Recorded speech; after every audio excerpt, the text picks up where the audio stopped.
بسم اللہ الرحمن الرحیم۔ کتاب البیوع خرید و فروخت کے مسائل کے بیان میں ہے، مسلم شریف ہے۔ یہ مسلم شریف کی حدیث نمبر ہے 3836۔ میں یہ بتانا چاہ رہی تھی کہ جو ہمارے یہاں پراپرٹی ڈیلرز ہیں وہ جو پیسے کماتے ہیں، جو دھوکہ دیتے ہیں، کیا ان کے پیسے جائز ہیں؟ نہیں ہیں۔ دیکھیے وہ کیا کرتے ہیں، وہ آپ سے جھوٹ بولتے ہیں، دھوکہ دیتے ہیں، فریب کرتے ہیں، اور اگلے سے بھی، خریدنے والے سے بھی، بیچنے والے سے، بیچ میں کیا بن جاتے ہیں وہ اپنے کمیشن کے علاوہ بھی دھوکے کے ساتھ بھی پیسے لیتے ہیں۔ ٹھیک ہے، آپ سے کہتے ہیں کہ میں نہیں خرید رہا، کوئی اور خرید رہا ہے، حالانکہ بیچ میں وہ خود ہوتے ہیں، آپ سے لے رہے ہوتے ہیں، بیچ میں پیسے ان کے اپنے انہوں نے ڈالے ہوئے ہوتے ہیں۔ آپ کو بتا دیں یہ چیز 50 کی ہے، ٹھیک ہے، میں آپ کی چیز یعنی 50 کی بیچ رہا ہوں فلاں بندے سے، اور اس کو بتاتے ہیں کہ یہ آپ کی چیز 55 کی ہے۔ مطلب اس طرح سے وہ یعنی آپ کو جھوٹ بول کر سودا کر رہے ہوتے ہیں۔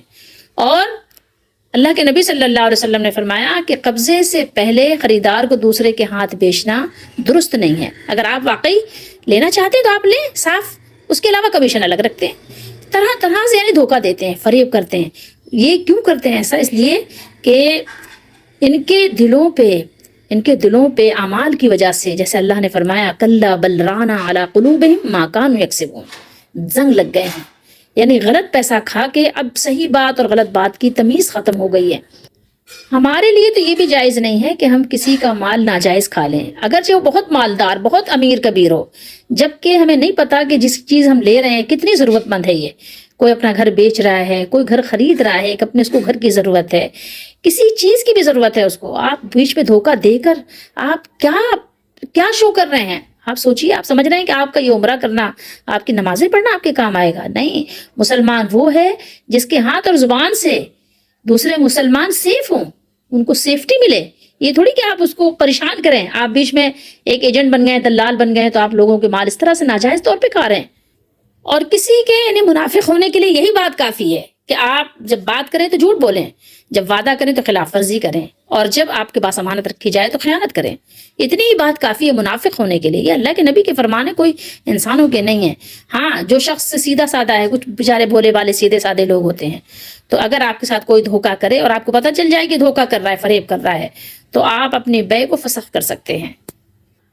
تو بہرحال ہم جس معاشرے میں رہتے ہیں وہاں پہ دھوکے بازوں کی کمی نہیں ہے۔ یہ حدیث نمبر ہے 3860، اس پہ آپ دیکھ سکتے ہیں کہ اگر کوئی سیدھا سادہ انسان اور اس کو کوئی فریب دے رہا ہے تو اپنے بیع کو کیا کر سکتا ہے؟ وہ اپنے بیع کو کینسل کر سکتا ہے۔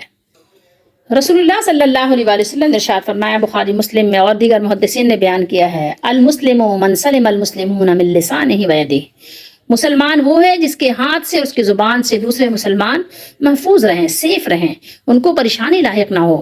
یہ دیکھیے بخاری شریف ہے، حدیث شریف میں کیا بیان کیا ہے، دیکھیے یہ دھوکہ دینے والے، نجش کیا ہے؟ دھوکہ دینے کے لیے قیمت بڑھانا، قیمت بڑھا کر ادھر سے ادھر سے پیسے یعنی آپ کے جو ہے فریب سے حاصل کر لینا، یہ کوئی بہت کمال نہیں ہے۔ جب تک آپ قناعت نہیں کریں گے آپ کبھی آسودہ نہیں ہوں گے، سونے کا پہاڑ بھی آپ جمع کر لیں آسودہ نہیں ہوں گے۔ دیکھیے یہ جو راوی ہے وہ کیا بیان کر رہے ہیں، سود خوار اور خائن ہے۔ ٹھیک ہے، کون؟ یہ جو دھوکہ دینے والا ہے، یہ اس کے بارے میں بات ہو رہی ہے۔ ناجش یہ جو ہے خائن ہے، وہ خائن ہے، خیانت کرنے والا۔ اور فرمایا کہ یہ نجش کیا ہے؟ فریب ہے، خلاف شرع، بالکل درست نہیں۔ نبی کریم صلی اللہ علیہ وسلم نے فرمایا فریب دوزخ میں لے جائے گا۔ کیا فرمایا؟ فریب دوزخ میں لے جائے گا، اور جو شخص ایسا کام کرے جس کا حکم ہم نے نہیں دیا تو وہ مردود ہے۔ غور کیجئے، ہر ایک اپنے اپنے کیپیسٹی میں جائزہ اپنا لے، تجزیہ کرے، غور کرے کہ میرا مال حلال ہے یا حرام ہے۔ اگر میں کسی کا حق اپنے بچوں کو کھلا رہا ہوں، یا اپنے بینک بیلنس بڑھا رہا ہوں، یا اپنی زمینیں، پراپرٹی، جائیداد بڑھا رہا ہوں، تو یہ کیا ہے؟ یہ دوزخ میں لے جانے کا سبب تو بن سکتا ہے، لیکن آپ کو اللہ کا مقرب نہیں بنا سکتا۔ آپ جتنے چاہیں عمرے کریں، سال میں 1 نہیں 2 عمرے کریں، 2 نہیں 4 کریں، آپ جاتے رہیں مکے و مدینے، آتے رہیں، کچھ فرق نہیں پڑتا۔ اسی طریقے سے جتنی چاہیں نمازیں پڑھیں، تہجد پڑھیں، لوگوں کا جو حق کھایا ہے یہ حق آپ کو دوزخ میں لے جانے کے لیے کافی ہو جائے گا۔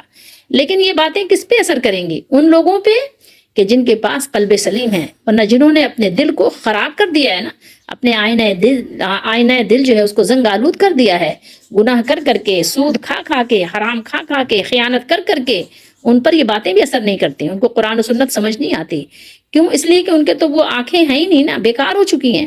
لازمی بات ہے کہ جو لوگ نابینا ہو چکے ہیں تو ان کو کیسے ہرا پیلا نیلا رنگ نظر آئے گا؟ ان کو تو سب کالا ہی نظر آئے گا نا. ان کو تو کچھ بھی سفیدی نظر نہیں آتی، ان کو تو ہر چیز کالی نظر آتی ہے، کیونکہ ان کی آنکھیں نہیں ہیں.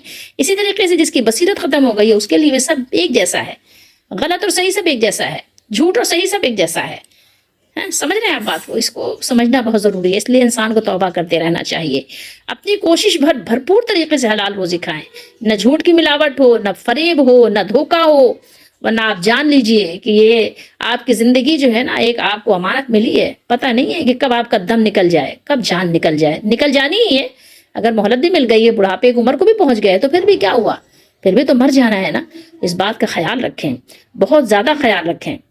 ہمیں اللہ سے دعا کرنی چاہیے کہ اللہ تعالیٰ آپ مجھے آسودہ کر دیں. اللہ کے نبی نے دعا بھی سکھائی کہ اللہ مجھے ایسی روزی دیں کہ جس سے میں آسودہ ہو جاؤں. ورنہ آپ بہت کھاتے ہیں، آسودہ نہیں ہوتے، قناعت نہیں ہوتی. دیکھیے اللہ کے نبی صلی اللہ علیہ وسلم نے بخاری شریف میں کیا بیان کیا؟ حدیث نمبر 2087 پہ کیا بیان فرمایا کہ بہت سے لوگ کیا کرتے ہیں؟ قسمیں کھاتے ہیں. قسمیں کھا کے کیا ہوتا ہے؟ مال بک جاتا ہے. لیکن کیا ہوتا ہے کہ برکتیں اٹھ جاتی ہیں. آج ہمارے یہاں سے برکتیں اٹھ چکی ہیں. دیکھیے بیچتے وقت دکاندار کی قسم کھانے سے سامان تو جلدی بک جاتا ہے. آپ ظاہر قسمیں کھا کے لوگوں کو دھوکہ دے دیا، آپ نے فریب کر دیا، ٹھیک ہے، لیکن وہ قسم برکت کو مٹا دینے والی ہوتی ہے. قسمیں کھا کے آپ نے سودا تو بیچ لیا کہ نہیں جناب میں نے تو اتنے کا خریدا تھا، نہیں جناب میرے پاس تو جو گاہک ہے نا وہ تو جناب جو ہے وہ 75 سے زیادہ دینے کو تیار ہی نہیں ہے، ٹھیک ہے.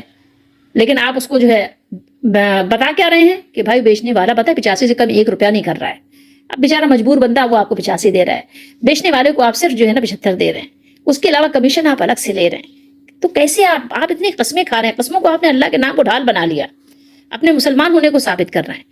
آپ یقین کریں کہ آپ دنیا اور آخرت میں کہیں پہ بھی سکون نہیں پائیں گے.